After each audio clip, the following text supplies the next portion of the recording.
En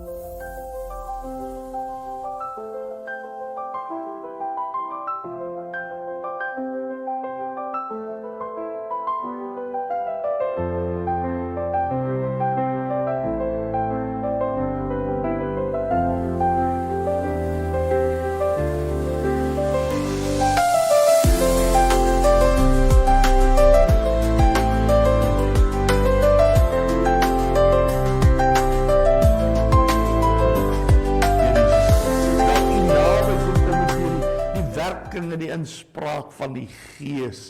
En ons begeer dit meer en meer in Jesus naam. Amen en amen. Prys die Here, en jy kan jou sitplek neem. Dankie ook aan Rian hulle. Ek gaan nie vanmôre voortgaan om te preek uit Johannes nie.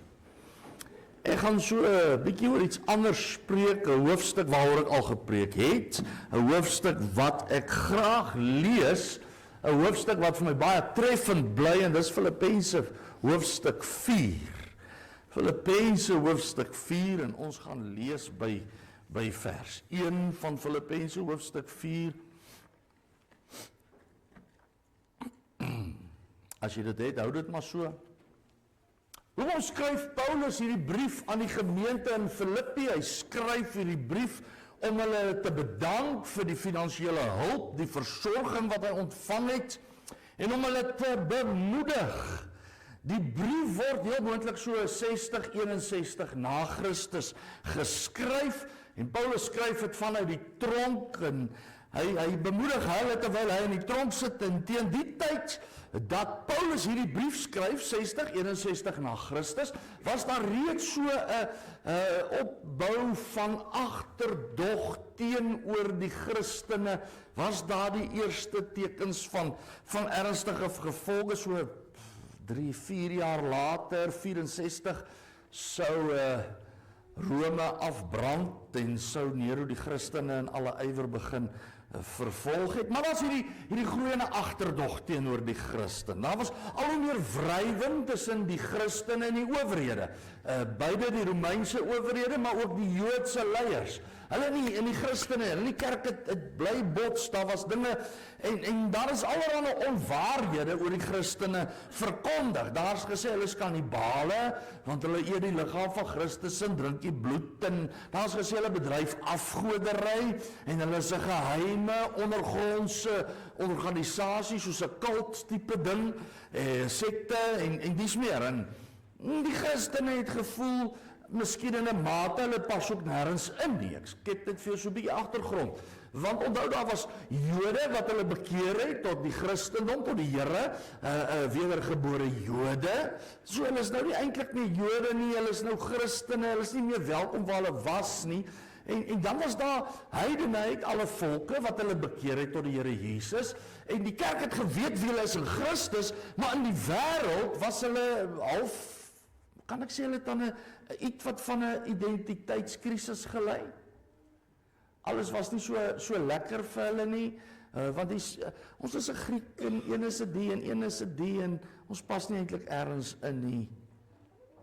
En nou skryf Paulus, Filippense 4:1, daarom my geliefde broeders, na wie ek ook verlang, my blydskap en kroon staan so vas in die Here, geliefdes. Vers 4, verbly julle altyd in die Here, ek herhaal, verbly julle, laat julle vriendelikheid aan alle mense bekend word, die Here is naby, wees oor niks besorg nie, klink bietjie na tall order, wees oor niks besorg nie, maar laat julle begeertes in alles deur gebed en smeking met danksegging bekend word by God, en die vrede van God, wat alle verstand te bowe gaan, sal julle harte en julle sinne bewaar in Christus Jesus. Verder broers, alles wat waar is, alles wat eerbaar is, alles wat regverdig is, alles wat rein is, alles wat lieflik is, alles wat loflik is, baie kan ek dit vir opsom, alles wat jy nie op jou telefoon en Facebook gaan kry nie. Dis waaraan jy moet dink. Hy sê, watter deeg en watter lof daar ook mag wees, bedink dit. En wat julle geleer en ontvang en gehoor en in my gesien het, doen dit. En die God van vrede sal met julle wees. Ons lees net tot daarso toe. Nou, in die Ou Testament, in Hebreëus, is die woord vir vrede shalom. Dis tog baie bekend, né? Die woord shalom. In die Nuwe Testament is die weergawe van shalom in Grieks Eirene. Eirene. Dis die woord wat Paulus hier gebruik vir vrede. In vers 7 praat Paulus van die vrede van God en in vers 9 praat Paulus van die God van vrede. Is dit nie mooi nie? Dis duidelik dat ons as mens nie sonder God sal vrede nie. Dis sy boodskap. God is die bron van vrede. Jy moet al ervaar hoe sommige mense sekere emosies by jou wakker maak. In die teenwoordigheid van sommige mense ervaar jy sekere dinge, gevoelens. Sommige mense irriteer jou. Ja, dankie, jy is eerlik, dit is so. Sommige mense irriteer jou. Sommige mense maak jou kwaad. As jy hulle sien, is jy sommer klaar kwaad. Sommige mense werk op jou senuwees. Sommige mense laat jou minderwaardig voel. In sommige mense se teenwoordigheid kan jy ontspan. Jy kan jouself wees. Sommige mense maak jou bly. Hulle sit 'n glimlag op jou gesig. Die God van vrede se teenwoordigheid sal die vrede van God na jou toe bring. Filippense 4:9. En dit wat julle geleer en ontvang en gehoor en in my gesien het, doen dit. En die God van vrede sal met julle wees. Filippense, Makarios, doen alles wat julle kan doen om in 'n verhouding met God te lewe en hy sal in 'n verhouding met julle lewe en die God van vrede sal met julle wees en dan sal julle die vrede van God ervaar. Die vrede van God is nie iets waarop jy jou versuur instel en mik daarvoor en jou daarvoor beywer en dit najag en verkry nie. Die vrede van God word verkry wanneer jy die teenwoordigheid van God najag en jou daarvoor beywer.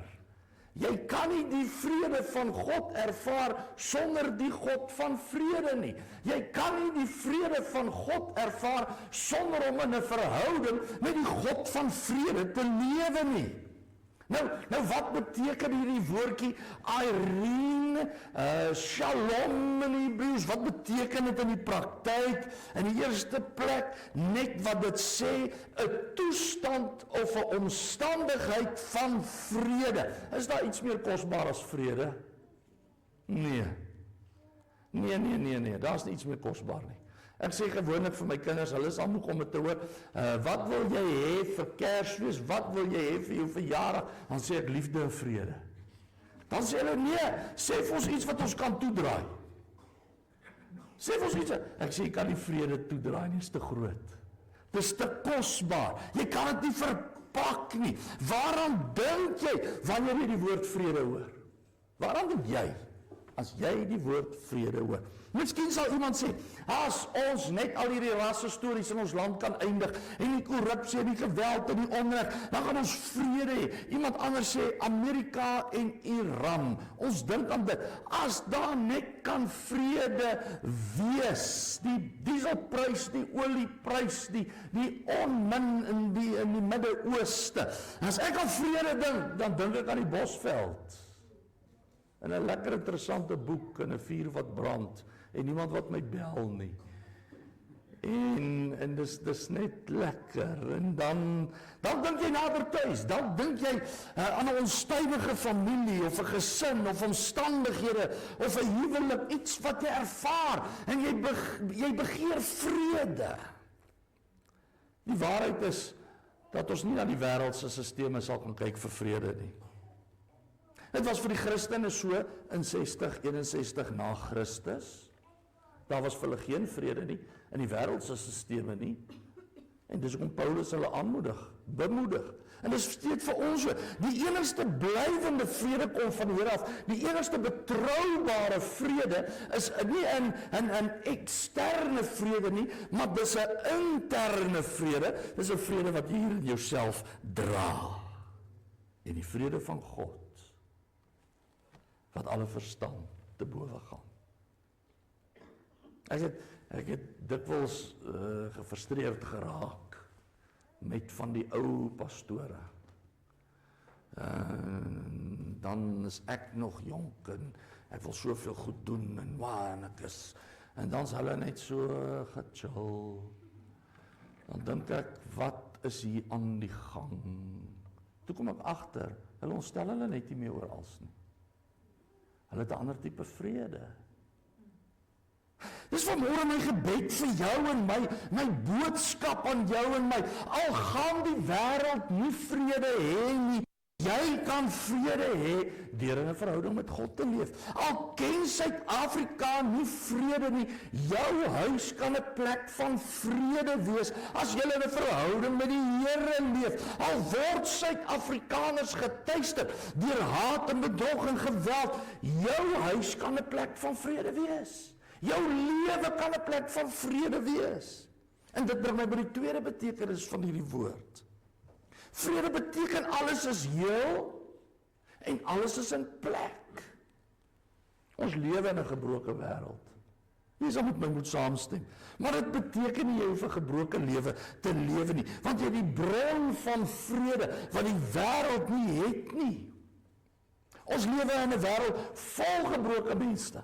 Maar luister, gebrokenheid moenie 'n konstante wees nie. Gelowiges gaan deur tye van gebrokenheid. En dis oukei. Het jy geweet, ons tye van gebrokenheid is soms nodig om karakter te bou. Ons tye van gebrokenheid is soms nodig om ons nader aan die Here te bring. Die Here word selfs verheerlik deur ons gebrokenheid. Die woord sê ons dat ons is kruike en wat dra ons in ons? 'n skat. Die kruik moet gebreek word. Die kruik is geseël. Die kruik waarvan die Bybel praat is geseël. Hy moes gebreek word om die skat na vore te bring. Soms is gebrokenheid nodig om die skat na vore te bring. Soms is gebrokenheid nodig om die salwing na vore te bring. Meer 'n bietjie praat oor die salwing. Maar 'n lewe van konstante, aanhoudende gebrokenheid is nie tot eer van die Here nie. Luister mooi, tye van gebrokenheid is oukei, maar 'n aanhoudende, konstante leefstyl van gebrokenheid is nie oukei nie. Daarom sê Paulus, en die vrede van God, kom ons verander dit so effens en ons sê, die heelheid van God, die alles in plek van God, wat alle verstand te bowe gaan. Die Here wil jou heel maak, ten spyte van wat in jou verlede met jou gebeur het. Die Here wil jou verhoudinge heel maak, ten spyte van dit wat skeef geloop het. Die Here wil jou herstel, hy wil jou oplig, hy wil jou vergewe, hy wil jou heel maak. Dit is wat die vrede van God beteken. Weet jy, wat is dit wanneer die Here self in 'n mens se lewe ingryp, 'n stuk in 'n mens, wanneer hy 'n mens help om anders te dink, om beter besluite te neem, om hulp te kry, om sy lewe in orde te kry, wanneer 'n mens bekragtig, is 'n wonderwerk uit sy hand uit. Ons teks sê, die heelheid, die shalom, die Irene, wat van God afkom, gaan alle verstand te bowe.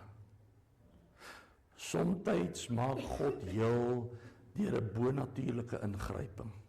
Somtyds maak God heel deur jou gedagtes te inspireer en jou 'n visie te gee, 'n droom by jou wakker te maak. Somtyds maak God heel deur jou energie te gee, goddelike energie om jou omstandighede te verander. En somtyds maak God heel deur die medisyne. En somtyds maak God heel deur terapie. En somtyds maak God heel deur allerlei sosiale wetenskap, maar om heel te wees, moet jy in elk geval in 'n verhouding met hom lewe.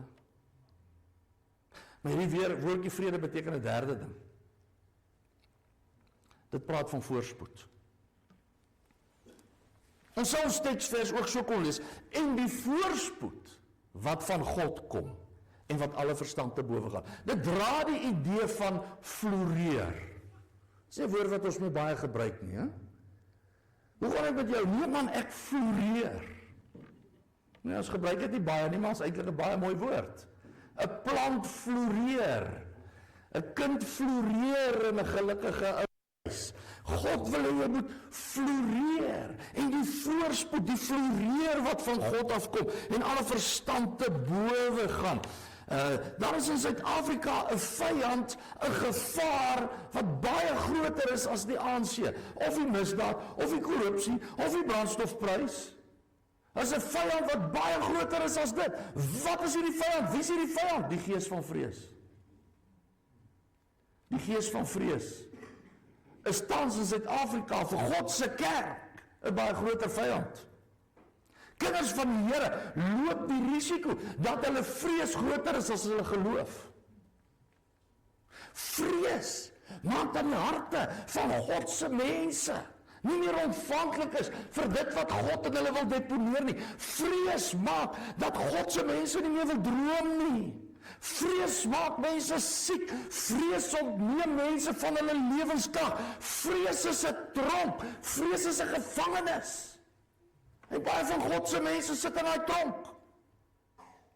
Die Bybel, die onfeilbare woord van die Here, gee vanmôre vir jou 'n onfeilbare belofte. Daar's 'n soort voorspoed wat nie afhanklik is van die regering nie. Daar's 'n soort voorspoed wat nie afhanklik is van die wisselkoers nie. Daar's 'n voorspoed, dis nie afhanklik van jou werkgewer of jou ras of jou werksplek of werkstellende aksie of wie die regering is of ekonomiese bemagtiging nie. Dis 'n God-gegewe voorspoed. En luister, wie kan God keer? Is 'n voorspoed wat jou voorspoedig maak in die woestyn soos vir Abraham. Is 'n voorspoed wat jou voorspoedig maak binne in gevangenskap soos vir Josef. Is 'n voorspoed wat jou voorspoedig maak binne in die droogte en die hongersnood soos vir Isak. Hierdie unieke voorspoed kan jy nooit verdien nie. Jy kry dit omdat jy in 'n verhouding met die Here lewe. En wat meer is die Bybel sê nie, jy gaan dit nie verstaan nie. Die Bybel sê jy gaan dit nie verstaan nie, jou vriende gaan dit nie verstaan nie, die mense om jou gaan dit nie verstaan nie. Nou wat kan ek nie vanmôre doen nie, Emiel?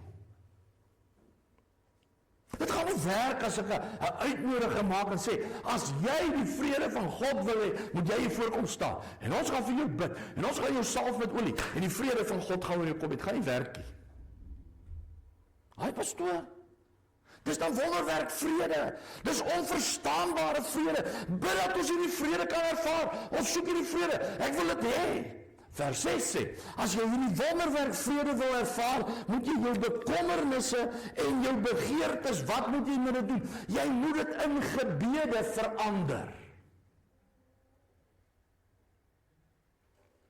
Sê amen. Jy moet jou bekommernisse in gebede verander. Doen ons dit? Ek dink die ouens om my weet meer van my bekommernisse as wat ek vir die Here vertel van my bekommernisse. Ek vertel vir ouens wat niks aan my bekommernisse kan doen nie oor my bekommernisse, maar die een wat iets kan doen aan my bekommernisse, ek praat nie met hom oor my bekommernisse nie. Vers 9 sê, daar is dinge wat jy moet doen om in 'n verhouding met God te lewe, sodat jy hierdie vrede kan ervaar. Wat is die dinge wat jy moet doen om in 'n verhouding met God te lewe? Ek gaan nie oor preekie. Dis 'n hele reeks preke, maar kan ek dit vir jou eenvoudig maak? Jy weet wat jy moet doen. Jy sit vanmôre hier en jy weet in jou lewe wat jy moet doen om in 'n verhouding met God te lewe. Of om jou verhouding met God te versterk of te verdiep. Ek gaan begin land. Kom ons gaan terug na ons teksvers toe en dan lees ons dit weer met al die nuwe inligting wat ons nou het. Filippense 4 vers 7, en die vrede van God en die heelheid van God, of die heelmaking van God en die voorspoed van God, wat alle verstand te bowe gaan, sal julle harte en julle sinne bewaar in Christus Jesus. Harte en sinne.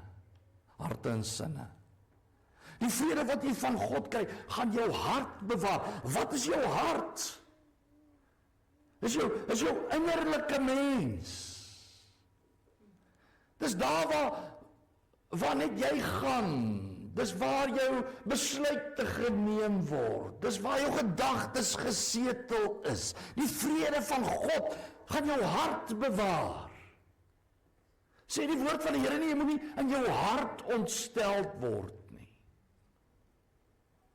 Jy kan ook jou sinne bewaar. Wat is jou sinne? Jou verstand. Jou verstand, jou besluite, jou logika, jou uiterlike, al daardie dinge. Jy kry hierdie vrede en hierdie heelheid en hierdie voorspoed, sodat jy en ek kan leef tot eer en verheerliking van God. Ek wonder, nou dat ek dink oor harte en sinne, is dit nie hoekom baie mense so simpel is nie. Hulle het nie die vrede van God nie. Hulle verloor hulle innerlike kompas. Hulle verloor die vermoë om reg te dink. Hulle verloor die vermoë om logiese besluite te maak, want hulle het nie die vrede van God nie. Hulle maak benoude spronge, benoude besluite. In 'n geval, jy kry hierdie vrede en heelheid en voorspoed. Hoekom? Hoekom kry jy dit? Sodat jy roeping om te heers, om sy ambassadeur op aarde te wees, te kan uitlewe. Ons mag nie so slawe van die wêreld lewe nie, kerk. Ons mag nie in 'n gedurende toestand van gebrokenheid lewe nie. Hoe is dit tot eer van God? Ons mag nie in ellende leef nie. Hoe is dit tot eer van God? Ons mag nie in vrees lewe nie. Hoe is dit tot eer van God? Paulus skryf oor die vrede van God en die God van vrede. Hy skryf uit 'n Romeinse tronk uit. Dit was nie die Holiday Inn nie. Dis nie die heel lekkerste plek nie.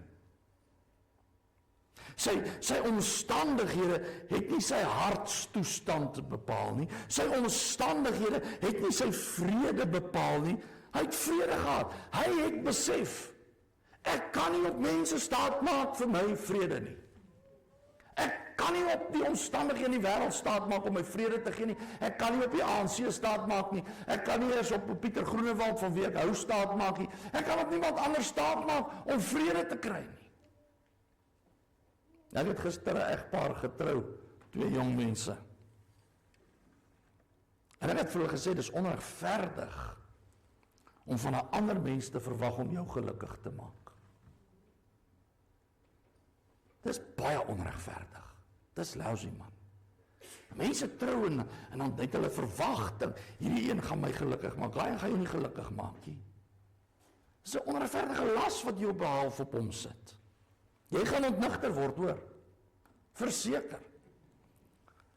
As jy dink die wêreld of ander mense of meer geld of 'n ander job of wat ook al gaan vir jou vrede gee, gaan vir jou ander dinge gee, maar as jy dink dit gaan vir jou vrede gee, dan maak jy fout, want dit gaan weer verander. Broer, jy gaan skuif na 'n ander seksie toe, want jy kan jou mynkaptein nie verdra nie, en daar in die ander seksie gaan dit 'n rukkie goed gaan, en dan gaan daar 'n groter Satan daar aankom. En wat dan? Jesaja 48:18. Ag, as jy maar na my gebooie geluister het, dan sou jou vrede gewees het soos 'n rivier, en jou geregtigheid soos die golwe van die see. Ag, as jy maar na my gebooie geluister het. Ek wonder hoe sou dit klink, Rian, in die Nuwe Testament. Ag, as jy maar 'n verhouding met my gelewe het. Dan sou jou vrede gewees het soos 'n rivier. En jou geregtigheid soos die golwe van die see. Kom ons bid. Here, ek dank U vir die woord. Ek dank U dat U lank gelede in Paulus se hart gewerk het om hierdie mooi dinge neer te skryf vir 'n gemeente in Filippi. En dat ons dit vandag kan geniet. Ek dank U dat soos Paulus die gemeente toe wou bemoedig, dat U ons vandag so wil bemoedig met die woord en die Gees wat hierdie woord in ons harte lewend maak. Here, ons maak vrede vanmôre daarmee, dat ons nie vrede sal kry in hierdie wêreld nie. Dat daar altyd vrede diewe gaan wees in die wêreld. maar dat ons by U volkome vrede gaan hê. Vredigheid, tevredenheid, vervulling, alles in plek, en dat ons sal floreer. As die vermoere iemand in hierdie gebou is wat, Here, soveel onvrede en onstuimigheid ervaar, bid ek dat U die woord sal toepas aan hulle harte deur die inspraak van die Heilige Gees. In die kerk van die Here sê saam met my amen en amen. Hierdie